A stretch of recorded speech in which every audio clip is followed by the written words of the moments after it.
UP में BJP पर अखिलेश यादव ने एक बड़ा अटैक किया है। यूपी में बीजेपी कोई भी चेहरा लाए चुनाव में हारता है, ये कह रहे हैं अखिलेश यादव।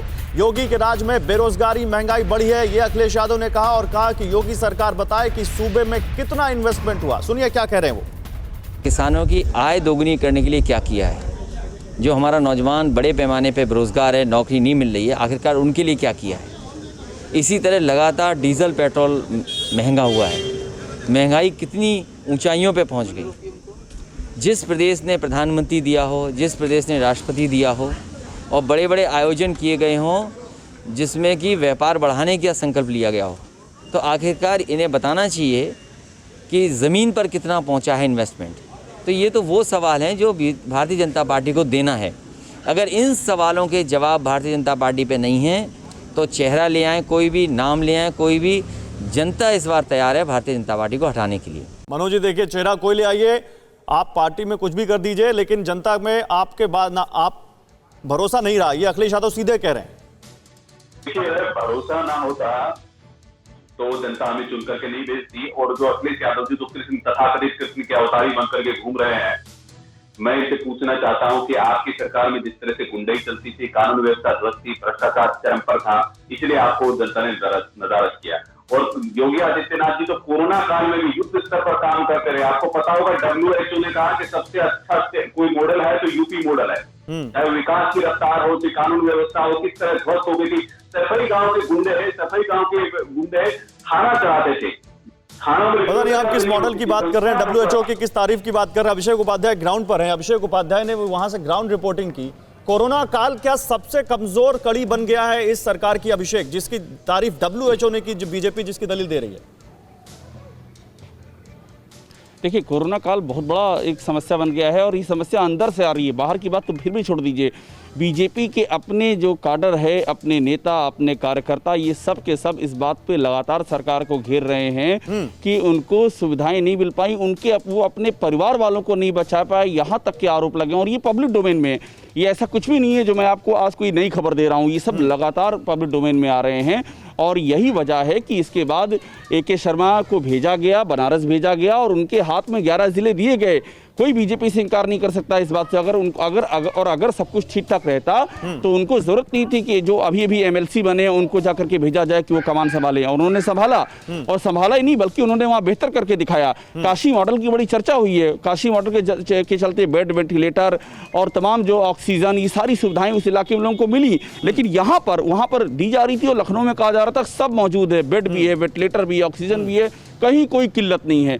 तो ये सारे सवाल उठे हैं और मैं फिर से आपसे कह रहा हूं गौरव कि ये सवाल कोई बाहर नहीं उठा रहा, ये सवाल बीजेपी के भीतर से उठे हैं, उसमें जिन्होंने मैं आप जो बात कर रहे हैं मनोज जी, छोटी सी प्रतिक्रिया फिर समाजवादी पार्टी की तरफ से। मनोज जी बताइए, कार्यकर्ता तक सवाल पूछ रहे हैं इस बारे में।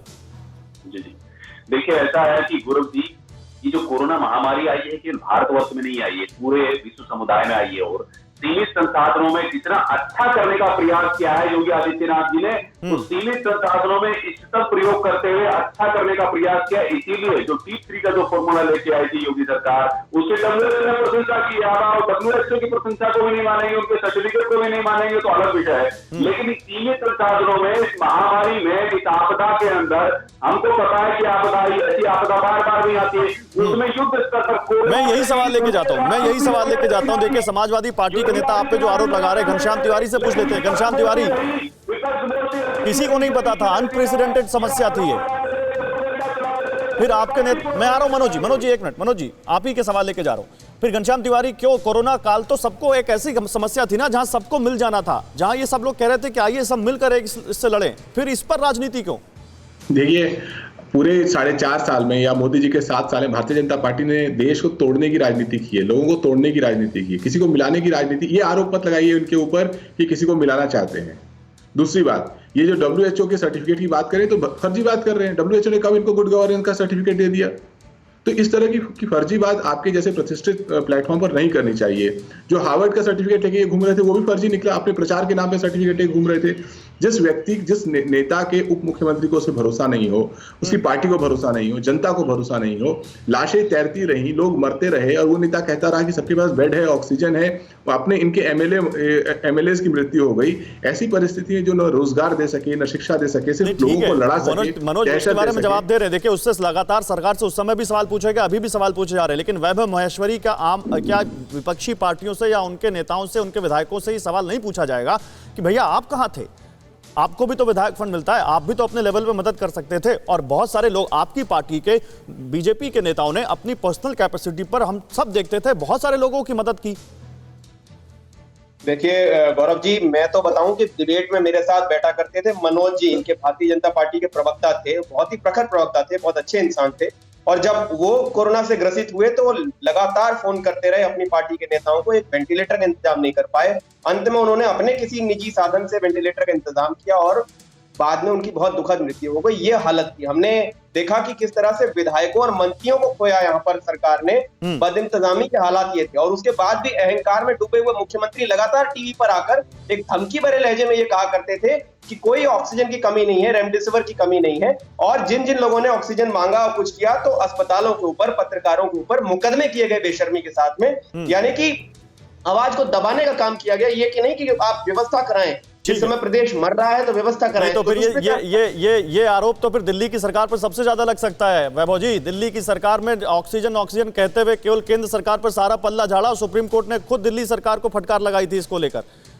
अड़ी सोमवार से शुक्रवार शाम 6 बजे सिर्फ TV9 भारतवर्ष पर।